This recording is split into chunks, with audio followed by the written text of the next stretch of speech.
तो आज की इस वीडियो के अंदर हम फ्रॉम सीजन 4 के चौथे एपिसोड को एक्सप्लेन करेंगे, जहां पर मैं ढेर सारी हिडन डिटेल्स के बारे में, थ्योरीज के बारे में बात करूंगा। और एंड की जो थ्योरीज हैं बहुत ही वाइल्ड हैं, बहुत ही वैलिड हैं, आपको देखने में काफी मजा आएगा। तो वीडियो को एंड तक जरूर देखना। और हाँ, मैं यहाँ पर एपिसोड को एक्सप्लेन करता हूँ तो चीजें कुछ आगे पीछे हो सकती हैं। बिल्कुल यहाँ पर कुछ भी लीनियर नहीं चलेगा जैसे कि फ्रॉम टाउन के अंदर चलता है। और अगर इससे पहले आपने पिछले 3 एपिसोड्स को और सीजन 1, 2, 3 को नहीं देखा है, जाकर देख लीजिए, अदरवाइज आपको ये वीडियो समझ में नहीं आएगी। और रिसेंटली मैंने विस्लर और द विस्पर नाम की मूवी को एक्सप्लेन किया है, इनके सबने मिस कर दिया है, जाकर देख लीजिए। उसका लिंक आपको नीचे डिस्क्रिप्शन पिन कमेंट में मिल जाएगा। और अगर आपने अभी तक चैनल को सब्सक्राइब नहीं करा है तो सब्सक्राइब कर लो, ताकि आप तक सीजन 4 के आगे के एपिसोड्स और सीजन 5 की डिटेल्स आती रहेंगी, नोटिफिकेशन आती रहेगी। तो चलिए अब बिना किसी देरी के चलते हैं सीधा वीडियो की तरफ। तो फ्रॉम सीजन 4 चौथे एपिसोड की शुरुआत में हम बॉयड, एलिस, जेड, डोना, हेनरी और टैबी को शेरिफ ऑफिस में इकट्ठा होते देखते हैं, जो कि येलो सूट मैन के सूट मिलने के बारे में ही डिस्कशन कर रहे थे। हेनरी बोलता है कि मिरांडा उन चीजों की पेंटिंग बनाती थी जो उसने टाउनशिप में देखी, और उसकी एक ड्राइंग के अंदर एक आदमी येलो सूट पहने हुआ था। हेनरी के लिए शॉकिंग बात ये नहीं थी, वो इस बात से शॉक्ड हो जाता है कि येलो सूट मैन शायद सच में रियल है और टाउन को हॉन्ट भी कर रहा है। पहले उसको इन चीजों पर विश्वास नहीं था, लेकिन यहाँ आने के बाद में उसको सभी चीजों पर विश्वास हो रहा था। अब बॉयड जो है वो येलो सूट मैन के एग्जिस्टेंस वाली थियोरीज को साइड में रखते हुए ये बोलता है कि ये आउटफिट शायद किसी पुराने रेसिडेंट ने बहुत पहले छोड़ दिया होगा, या फिर शायद से क्रीचर्स उनके माइंड के साथ खेल रहे होंगे और किसी ने यहाँ पर ये रख दिया है और अब जाकर ये मिला होगा। लेकिन जेड यहाँ पर थोड़ा बॉयड की बात पर डाउट कर रहा होता है, क्योंकि अगर बॉयड सही होता तो किसी न किसी ने तो सूट को पहले नोटिस किया होता, क्योंकि वहां से वो लोग कई बार गुजरे थे, लेकिन अभी तक वो किसी को नहीं मिला। इसका मतलब ये है कि ये रिसेंट डेवलपमेंट है और रिसेंटली किसी ने वहां पर रखा था, और ये बात हम जानते हैं कि ये रिसेंटली ही हुआ है। एटलीस्ट इस साइकिल के अंदर तो ये पहली बार हुआ था।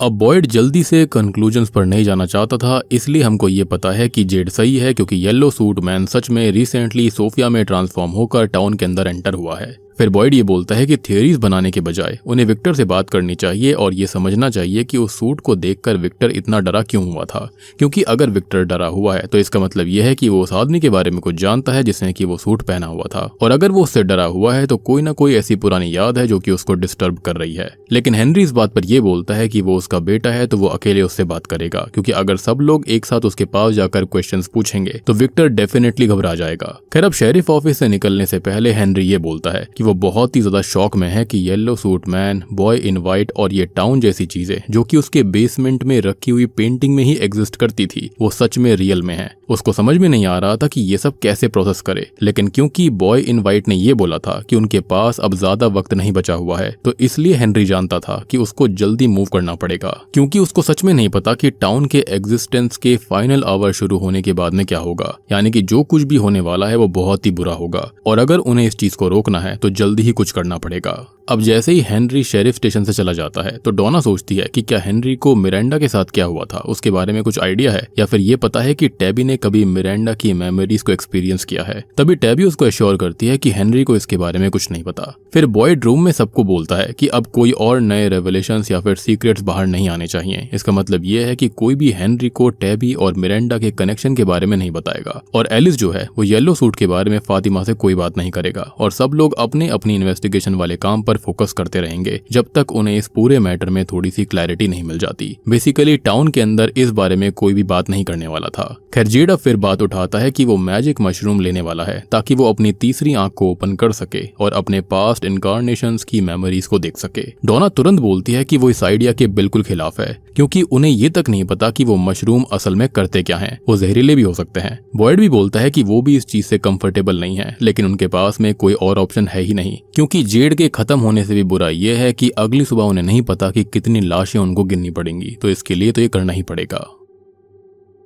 अब बॉयड तभी डोना को ये कहता है कि जब जेड अपने नशे वाले ट्रिप पर होगा तब वो उसके साथ रहेगा, और अगर सिचुएशन खराब होती है तो वो जेड की हेल्प करेगा।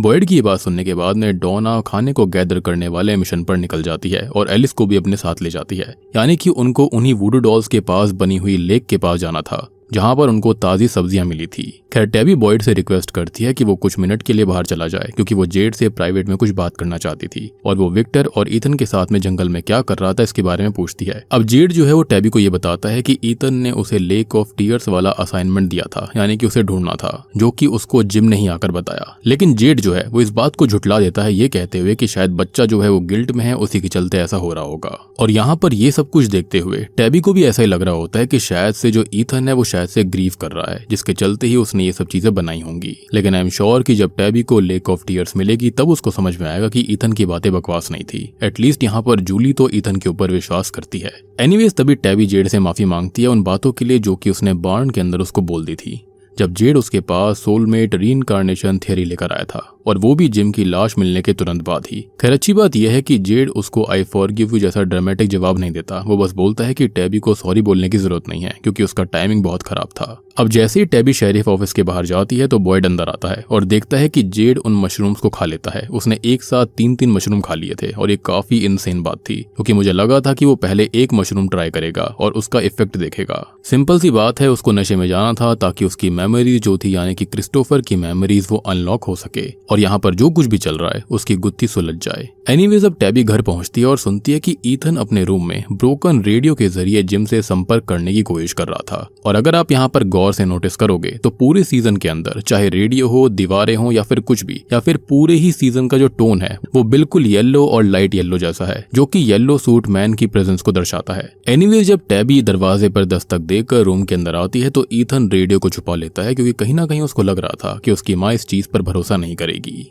अब टैबी ईथन से पूछती है कि उसने लेक ऑफ टीयर्स के बारे में उसको क्यों नहीं बताया और जेड और विक्टर के पास हेल्प के लिए क्यों गया। अब ईथन सीधा बोल देता है कि उसने अपनी माँ को इसलिए नहीं बताया क्योंकि उसको पता था कि वो उसकी बात पर भरोसा नहीं करेगी।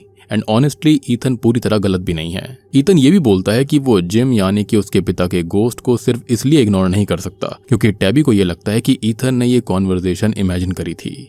अब ईथन यहाँ पर पूरे यकीन से बोलता है कि उसके पिता की थियरी बिल्कुल सही है कि लेक ऑफ टीयर्स ही इस टाउन से बाहर जाने का रास्ता है और वो तब तक नहीं रुकेगा जब तक कि उसको ये लेक नहीं मिल जाती। अब टैबी को यहाँ पर थोड़ा सा गिल्टी फील होता है कि उसने ईथन की मिशन को सीरियसली नहीं लिया और इसलिए वो अपने बेटे से बोलती है कि वो अपना बैग पैक करे क्योंकि अब वो खुद ईथन की हेल्प करेगी इस मिस्टीरियस लेक को ढूंढने में। खैर दूसरी ओर जूली रैंडल के साथ होती है और वो दोनों ही ईथन की किताबों को चेक कर रहे थे। अब शुरुआत में तो उनको कुछ भी यूजफुल नहीं मिलता, लेकिन फिर रैंडल को एक इम्पोर्टेंट चीज मिल जाती है जब उसकी किताब में उसको स्टोरी वॉकर वर्ड लिखा मिलता है। हमको एक बहुत छोटी सी ग्लिम्स मिलती है एक फिक्शनल कैरेक्टर की जिसका नाम है फ्रेड, और वो एक एलिवेटर रिपेयरमैन है जो कि वीकेंड्स में स्टोरीज के अंदर वॉक करता है और चीजें ठीक करता है। लेकिन जूली और रैंडल इस टॉपिक को और ज्यादा एक्सप्लोर कर पाते इससे पहले ही टैबी बस में आ जाती है और जूली और रैंडल तभी जल्दी से बुक्स को छुपा देते हैं क्योंकि वो नहीं चाहती थी कि उसकी माँ को ये पता चले कि वो एक पर्सनल मिशन पर काम कर रही है और उसकी एबिलिटी जो है वो काफी खतरनाक थी क्योंकि उसकी जान को भी रिस्क था।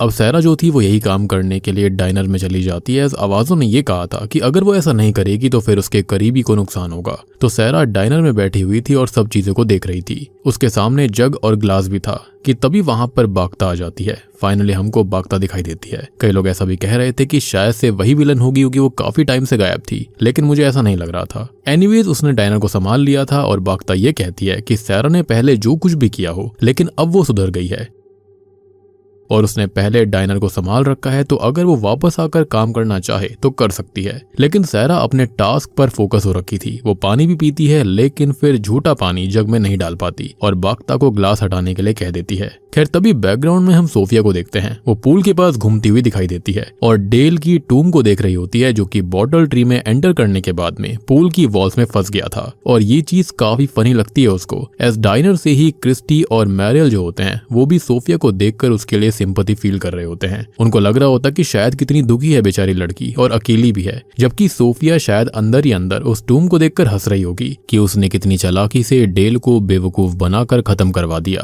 अब फिर जैसे येलो सूट मैन यानी कि सोफिया को एहसास होता है कि सैरा ने वो काम नहीं किया है जो उसने दिया था, तो वो अपनी बात साबित करने के लिए कि सैरा के करीबी के साथ में गलत होगा, तो वो खुद ही जानबूझकर खाली पूल में अपने हाथ के बल गिर पड़ती है, जिसके चलते उसका एक हाथ टूट जाता है, या फिर कम से कम वो ऐसा प्रिटेंड करती है। शायद सिर्फ सैरा को उसका टास्क परफॉर्म करने के लिए फाइनल मौका देने के लिए उसने ऐसा किया था। बेसिकली ये फाइनल वार्निंग थी, जिसके चलते फाइनली सैरा वैसा ही करती है जैसा कि येलो सूट मैन की आवाजों ने कहा था। वो पानी पीकर झूठा पानी जग में डाल देती है।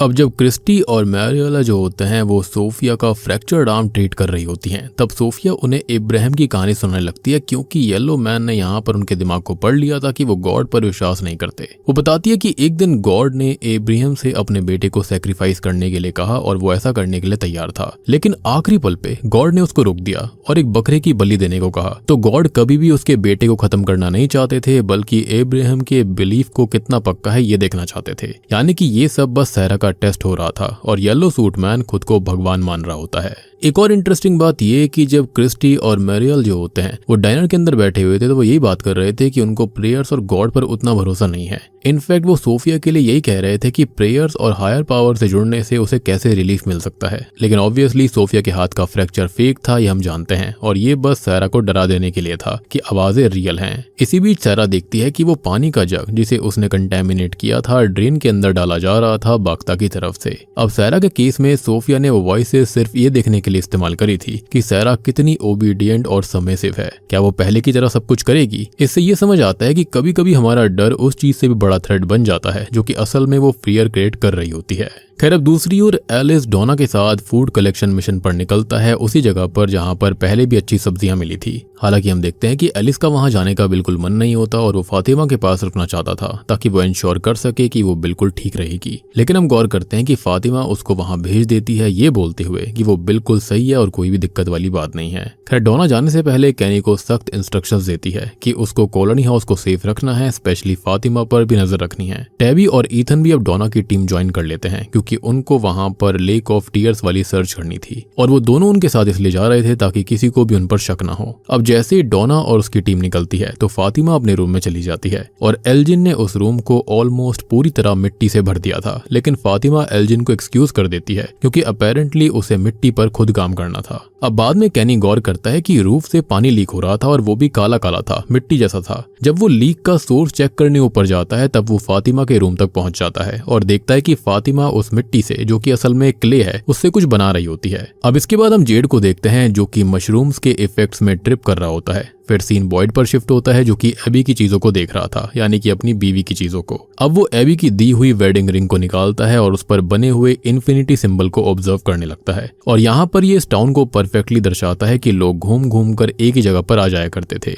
और जो चीजें यहाँ पर घटित हो रही हैं वो पिछले कई बार से चल रही हैं, जो कि इन्फिनिटी को ही दर्शा रहा था। लेकिन ये सब तब रुक जाता है जब कैनी जल्दी से शेरिफ स्टेशन में आता है और बॉयड से कॉलोनी हाउस चलने के लिए कहता है। अब इसी बातचीत के दौरान एक छोटा सा फनी पल भी आता है। जेड बॉयड से पूछता है कि क्या कैनी यहाँ पर सच में रूम में खड़ा है, क्योंकि जेड को लग रहा था कि मशरूम्स की वजह से वो हाई है और वो कैनी को इमेजिन कर रहा है, और तब बॉयड कंफर्म करता है कि कैनी रियल है। तो जेड काफी डिसअपॉइंट हो जाता है क्योंकि इसका मतलब मशरूम्स अभी तक कोई भी इफेक्ट नहीं दिखा रहे थे। खैर, अब तभी बॉयड और कैनी कॉलोनी हाउस तक पहुंच जाते हैं। कैनी फातिमा के रूम के बाहर इंतजार करता है जबकि बॉयड अंदर जाकर समझने की कोशिश करता है कि फातिमा असल में कर क्या रही है। अब फातिमा ये बोलती है कि वो एक मॉन्स्टर बना रही है, स्पेसिफिकली एक गोलम को। बॉयड ये बात कैनी को बताता है और समझाता है कि ये रिलीजियस फोकलोर से इंस्पायर्ड है जो कि फातिमा ने अपने पिता से सुना था। फातिमा के हिसाब से ये गोलम लोगों को प्रोटेक्शन और होप देने के लिए होता है। सबसे बड़ी बात ये थी कि यहाँ पर फातिमा को ऐसा लग रहा था कि जो स्माइली मैन जिसको उसने जन्म दिया था उसका कनेक्शन अभी भी उससे जुड़ा हुआ था और कहीं ना कहीं वो फातिमा के अंदर के डर को महसूस कर पा रहा था, उससे खुश हो रहा था। तो वो गोलम बना रही थी जिसके चलते उसे अंदर से हिम्मत मिल रही है, जिसके चलते स्माइली डीमन जो है वो कहीं ना कहीं फातिमा को तोड़ नहीं पाएगा। अब बॉयड कैनी से बोलता है कि उन्हें फातिमा को थोड़ा स्पेस देना चाहिए, लेकिन कैनी उससे उस गोलम के साथ अकेला छोड़ना नहीं चाहता था क्योंकि उसको लगता है कि ये किसी और ज्यादा सीरियस मेंटल या फिर सुपर नेचुरल प्रॉब्लम का साइन है और ये टाउन सबको बदल देता है और जो लोग बदल जाते हैं उनके साथ क्या होता है वो जानते हैं। कैनी तो यहाँ पर ये तक बोल देता है कि शायद ऊपर रूम में जो है वो असली फातिमा है ही नहीं बल्कि वो कुछ और ही बन चुकी है। अब ऑब्वियसली कैनी का मतलब ये है कि प्रेगनेंसी ने फातिमा को इमोशनली और मेंटली बदल दिया था। सबसे बड़ी बात कि लिटरली उसने एक डीमन को जन्म दिया था, तो वो जो कनेक्शन है ना उसके चलते ये सब हो रहा था। और कैनी का डर सही भी था कि शायद से वो गोलम ना बने बल्कि हो सकता है कि सच में एक ऐसा मॉन्स्टर बन जाए जो कि पूरे टाउन को ही डिस्ट्रॉय कर दे। वैसे गोलम वाला फोकलोर सच सच में रियल है, जूइश माइथोलॉजी का पार्ट है और फातिमा सिर्फ उसके पॉजिटिव साइड, प्रोटेक्शन और होप पर फोकस कर रही है। लेकिन गोलेम का कनेक्शन वॉर, आइसोलेशन और डिस्पेयर से भी होता है। अब जेड कॉलोनी हाउस के बाहर बॉयड को ज्वाइन करता है और ये बताता है कि मशरूम तो बिल्कुल बेकार निकले और उसकी कोई भी विजन या फिर मेमोरी अनलॉक नहीं हुई। मे बी टाउन बदल चुका है, अब पहले जैसा नहीं रहा। और मुझे ऐसा लगता है कि ये सब सोफिया के आने के बाद हुआ है। उनकी मेमोरीज जो है वो ब्लॉक हो चुकी हैं, क्योंकि शायद से येलो सूट मैन नहीं चाहता कि किसी की भी मेमोरी अनलॉक हो कि आखिरकार यहाँ पर क्या हो रहा है। और अब इसलिए जेड का फोकस फातिमा के गोलम पर चला जाता है कि बात ये नहीं है कि वो उसको क्यों बना रही है, बल्कि बात यह है कि अभी ही क्यों बना रही है। और वो बॉयड को सोचने पर मजबूर करता है कि फातिमा के साथ हो क्या रहा है। अब जेड के सवाल के चलते बॉयड कैनी को साथ लेकर फातिमा के रूम में जाता है ताकि वो उससे डायरेक्टली पूछ सके कि आखिरकार वो गोलेम को अभी ही क्यों बना रही है। तब फातिमा वही स्माइली मैन वाली बात बताती है। वो बताती है कि स्माइली क्रीचर के साथ एक कनेक्शन उसका बन चुका है। वो कहती है कि जो स्माइली फील करता है वो उसको महसूस होता है और जो फातिमा फील करती है वो क्रीचर भी फील करता है, क्योंकि स्माइली क्रीचर को असल में फातिमा के डर से प्लेजर मिल रहा है। फातिमा ये गोलेम बना रही है ताकि वो उस कनेक्शन को तोड़ दे। सिर्फ इतना ही नहीं, वो चाहती है कि उसे डर की जगह स्ट्रेंथ और करेज फील हो। ये सुनने के बाद बॉयड और कैनी थोड़े रिलैक्स होते हैं और डिसाइड करते हैं कि फातिमा को उसका काम करने दिया जाए। कैनी तो यहाँ तक बोल देता है कि वो सबको कह देगा कि फिलहाल फातिमा को अकेले ही छोड़ दो। अब तभी जब बॉयड सीढ़ियों से आ रहा होता है तो सामने जेड होता है। लेकिन एक अजीब सी चीज ये होती है कि जब बॉयड कॉलोनी हाउस से नीचे आ रहा होता है, यानी कि सीढ़ियों से, तो उसको एबी की रिंग स्टेयर से रोल होते हुए दिखती है। ये क्लियर नहीं होता कि रिंग उसकी पॉकेट से गिर गई थी या फिर वो अचानक कहीं से आ गई, क्योंकि वो अपने साथ उस रिंग को लेकर नहीं घूमता था। जो भी हो, बॉयड को लगता है कि उसे कोई इंपॉर्टेंट रियलाइजेशन हुई है। अब वो जेड को लेकर वापस से शेरिफ स्टेशन चला जाता है। वो अपने रूम में जाकर सीढ़ियों वाली रिंग टेबल पर रखता है और फिर एबी के बक्से के अंदर रखी दूसरी रिंग को निकालता है। और जब वो दोनों रिंग्स को कंपेयर करने जाता है तब स्टेयर्स वाली रिंग अचानक से गायब हो गई थी। जी हाँ, यानी कि इस टाउन के अंदर जो बिजार चीज हो रही है वो बहुत ही खतरनाक है। एनीवेज, अब हेनरी कॉलोनी हाउस के अंदर विक्टर को इधर उधर चलते हुए देखता है। विक्टर फिर से चेक करने की कोशिश कर रहा था कि क्या पेड़ फिर से मूव हुए हैं या फिर नहीं, क्योंकि बीच में उसने ऐसा करना छोड़ दिया था। अब सीजन 1 में ईथन ने भी विक्टर को ये करते हुए नोटिस किया था और तब विक्टर ने एक्सप्लेन किया था कि वो कॉलोनी हाउस और ट्रीज के बीच का डिस्टेंस मेजर करके ये समझने की कोशिश करता है कि असल में टाउन साइकिल के किस स्टेज में है, क्योंकि इस टाउन और जंगल की हर चीज धीरे धीरे शिफ्ट होती रहती है। विक्टर पहले रेगुलरली ये मेजर कर लेता था, लेकिन सीजन 4 तक आते आते उसने इस फिनोमेना को ट्रैक करना ऑलमोस्ट छोड़ दिया था। और अब जब बॉय इनवाइट ने ये कह ही दिया है कि उनके पास ज्यादा वक्त नहीं बचा है, तो उसने ये प्रैक्टिस फिर से शुरू कर दी है ताकि वो ये देख सके कि टाउन कितनी रैपिडली बदल रहा है। वो ये भी कहता है कि यहाँ पर चीजें बहुत तेज बदली हैं। पहले बर्फ पड़ी थी, लेकिन अब फिर से हरा भरा सब कुछ हो चुका है। अब विक्टर हेनरी को डायरेक्टली ये एक्सप्लेन नहीं करता कि वो क्या कर रहा है, लेकिन हेनरी फिर भी उसका साथ देने लगता है।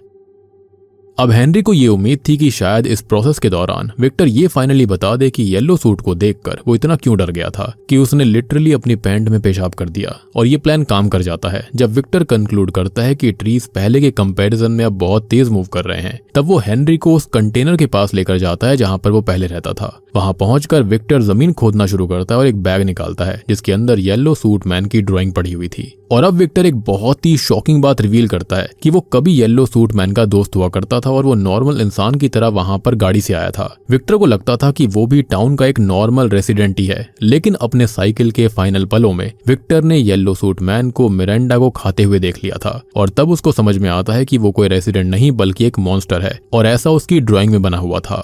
यानी कि जो हमको सीन दिखाया गया था कि जो मिरांडा थी वो फार अवे ट्री के पास पहुंच गई थी, तो उसको स्माइली मैन ने नहीं बल्कि येलो सूट मैन ने खत्म करके उसको खा लिया था। और ये बात सच भी है क्योंकि जूली ने ऑलरेडी ये चीज देख ली थी कि येलो सूट मैन यहाँ पर इंसानों के साथ क्या करता है, वो उनको लिटरली खा जाता है। अब जैसे ही हेनरी ये बात सुनता है और उस ड्राइंग को देखता है तो वो शॉक में चला जाता है और फाइनली हमको समझ आ जाता है कि येलो सूट को देखते ही विक्टर इतना पैनिक क्यों हो गया था। और उसको ऐसा लग रहा था कि वो सब रियल नहीं था, लेकिन ये सब बिल्कुल असलियत थी। एनीवेज, अब दूसरी ओर उसी लेक के पास में फार्मिंग एरिया की तरफ जाते हुए डोना टैबी से पूछती है कि वो एक्चुअली यहाँ पर कर क्या रही है। अब टैबी ग्रीफ के बारे में बात करती है और ये बोलती है कि वो अभी भी जिम की मृत्यु को प्रोसेस करने की कोशिश कर रही है, लेकिन टैबी के हिसाब से क्योंकि वो एक एडल्ट है इसलिए वो लेक ऑफ टीयर जैसे आइडिया या फिर जिम को वापस लाने वाले डिल्यूजन में बिलीव नहीं करती। और इसी वजह से उसको डर है कि जब ईथन को पता चलेगा कि लेक ऑफ टीयर्स रियल नहीं है और जिम को वापस भी नहीं लाया जा सकता, तब उस पर क्या फर्क पड़ेगा। मतलब टैबी की हरकत देखो, उसने लिटरली अपने घर से नीचे वायर्स लटकती हुई देखी हैं, इलेक्ट्रिसिटी कहाँ से आ रही है किसी को नहीं पता।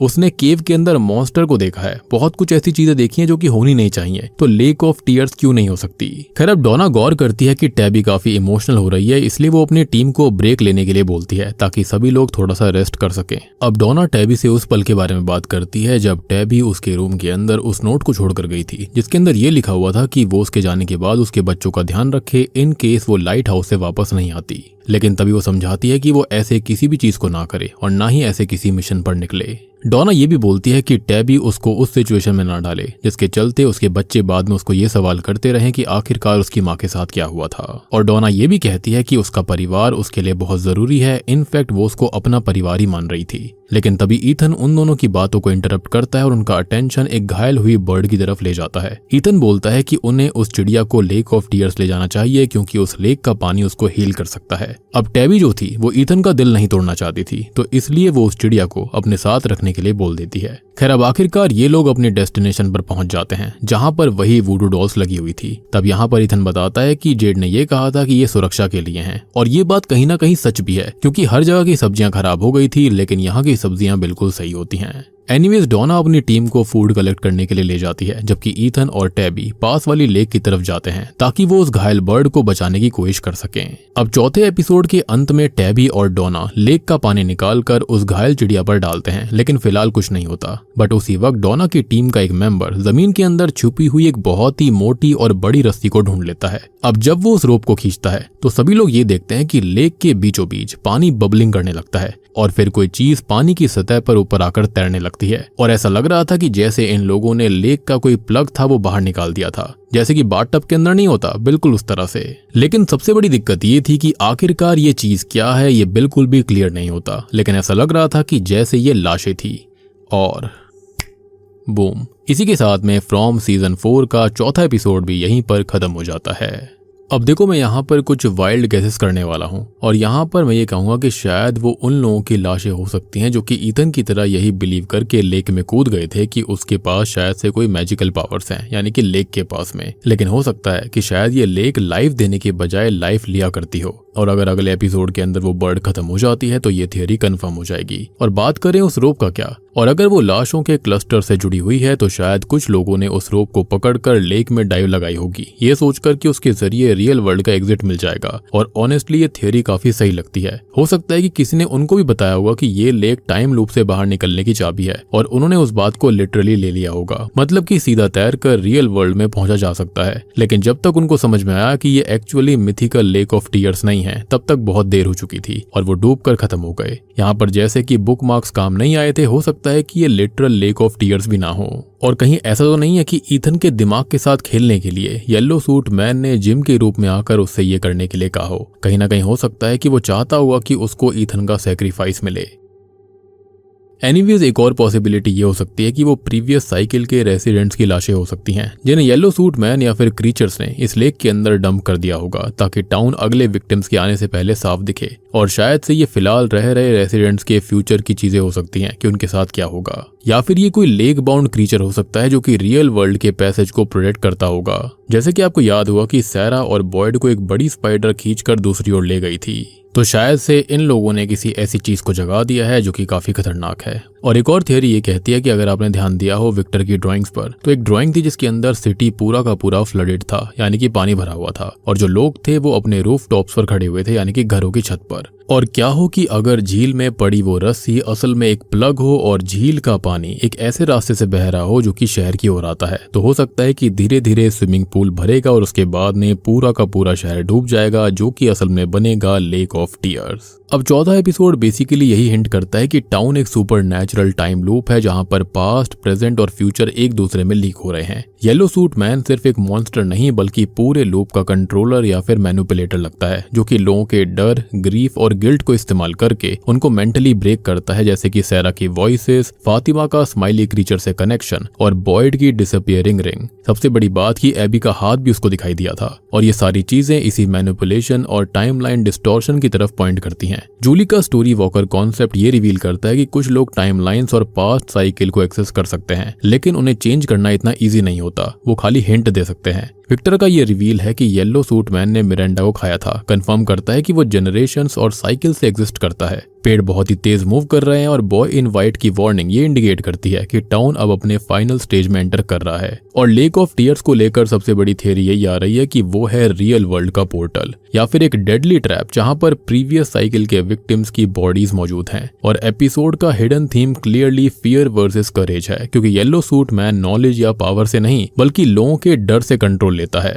शायद टाउन से एस्केप करने का असली रास्ता मॉन्स्टर्स को हराना नहीं बल्कि अपने अंदर के डर को मारना था। खैर अब हम कुछ एपिसोड से रिलेटेड सीन्स, उनसे जुड़ी हुई वाइल्ड थियरीज पर बात करेंगे। अब ईथन को जो बर्ड मिली थी ना, वो असल में स्टारलिंग बर्ड है जो कि इंसानी आवाजों को और भी काफी आवाजों को मिमिक कर सकती है। इससे पहले क्रोस के अलावा कोई भी बर्ड टाउन के अंदर किसी को नहीं दिखी। और सबसे बड़ी बात कि इस बर्ड का एक पंख भी घायल था, तो ये परफेक्टली मिमिक करता है येलो सूट मैन को। वो भी किसी इंसान में चेंज हो सकता है, किसी को मिमिक कर सकता है। उसका भी एक हाथ टूट गया है और वो भी इसी तरह इस टाउन में अचानक से आया था। सोफिया के बारे में एक और चीज कि पक्का एकोस्टा को उसकी कोई ना कोई पास्ट फोटो मिलेगी और वो आज से बहुत सालों पहले एग्जिस्ट करती होगी। और तब जाकर एकोस्टा का दिमाग थनकेगा कि अगर इतने साल पहले सोफिया यहाँ पर थी तो अभी कैसे वो टाउन के अंदर फिर से आ गई, और वो बॉयड को इस बात को बताएगी। अब बात करते हैं कि जूली जो है वो असल में उस पल को बुक मार्क क्यों नहीं कर पाई थी, और सबसे बड़ी बात कि वो उसी येलो सूट मैन वाले मैसेकर सीन में क्यों गई। तो उसने जो कपड़े पहने हुए थे ना, उनको ध्यान से देखो, वो पक्का उसी टाइम के किसी व्यक्ति के होंगे जब ये मैसेकर हुआ था। और इसी तरह से वो किसी पर्टिकुलर चैप्टर में जा सकती है, यानी कि पास्ट की चीजें ही उसकी बुक मार्क होनी चाहिए और उसको विक्टर की उन ड्राइंग्स को लेकर उस पल में जाना चाहिए जब चीजें हो रही थी, जिससे कि वो उस टाइम में जा पाएगी जहां पर उसको सब कुछ ठीक करने का मौका मिलेगा, एटलीस्ट हिंट्स देने का। मुझे लगता है कि पूरे टाउन के अंदर जो भी वियर्ड चीजें थी, वियर्ड आवाजें थी, जो भी हिंट्स लोगों को मिल रहे थे, वो जूली ही दिया करती, यानी कि फ्यूचर वाली। बुक के अंदर बुक मार्क रखना और रियल लाइफ में बुक मार्क करना सेम नहीं होता। मतलब कि पास्ट के रेसिडेंट्स की चीजें और बाकी सामान को ही जूली को बुक मार्क्स की तरह इस्तेमाल करना होगा, ये उसे समझना पड़ेगा। और ये थियरी काफी वाइल्ड है। इमेजिन करो कि वो इसी पल में क्यों गई थी, या फिर लास्ट वाले पलों में क्यों? क्योंकि उसने किसी रेसिडेंट के कपड़े या फिर कोई सामान उस पल का पहन रखा होगा। अब हम बात करते हैं कि आखिरकार बॉयड को वो रिंग भी कैसे मिली, जबकि वो तो उसके बक्से में थी। तो ये भी शायद फ्यूचर जूली का किया धरा हो सकता है बॉयड को वार्न करने के लिए। और ये बिल्कुल उसी तरह है जैसे कि उसने बॉयड को डंजन में रस्सी फेंक कर बचाया था मार्टिन के कहने पर। क्योंकि याद करो कि पहले किसने रस्सी फेंकी थी ये हमको नहीं पता था, लेकिन बाद में रिवील होता है कि वो तो जूली ने किया था। तो शायद ये रिंग वाला मैटर भी जूली ने किया होगा। और इस टाउन के अंदर पास्ट, प्रेजेंट और फ्यूचर नॉर्मल दुनिया की तरह नहीं चलते, या फिर ये सब बॉयड की पार्किंसंस डिजीज का असर है। और क्या हो अगर बॉयड को ये डिजीज हो ही ना, बल्कि बस ये टाउन का टाइम था जो कि लीक हो रहा था, जिससे कि प्रेजेंट, फ्यूचर, पास्ट की चीजें सामने दिखती थी। व्हाट इफ बॉयड को वो बैले डांसर भी इसी टाइम लीक की वजह से दिख रही थी? अब बात करते हैं बॉय इन वाइट के बारे में। तो बॉय इन वाइट ने मैसेकर के वक्त विक्टर को कहा था कि सभी मरे हुए लोगों का सामान जो है वो इकट्ठा करके रख दो। तो शायद बॉय इन वाइट जानता था कि इन सामानों से पास्ट में जाया जा सकता है। और हाँ, आपको याद होगा कि जब जूली यहाँ पर फर्स्ट नाइट आई थी टाउन में, तो एक मॉन्स्टर ने उसको तुरंत ही पहचान कर कहा था कि जूली कैसी हो। तो यानी कि जूली फ्यूचर में स्टोरी वॉकिंग करने वाली थी और जूली उस पल में गई होगी जब उस मॉन्स्टर ने उसको देखा होगा। और इसलिए ही उस मॉन्स्टर को और येलो सूट मैन को पता था कि जूली स्टोरी वॉक कर सकती है, और वो उसको जानते थे। पहले मुझे लगा था कि सीजन 1 जब आया था शायद से मॉन्स्टर ने उसका दिमाग पढ़ा होगा, लेकिन ये थियरी अब परफेक्ट बैठ रही है, यानी कि जूली अब बहुत बार स्टोरी वॉकिंग करने वाली है। और कहीं ऐसा तो नहीं है कि इसी लेक ऑफ टीयर्स के पास आकर पिछले रेसिडेंट्स ने अपने बच्चों का सैक्रिफाइस दिया था, और क्या पता ये जो लाशें मिली थी वो उन्हीं बच्चों की होंगी जो कि सैक्रिफाइस करे गए थे।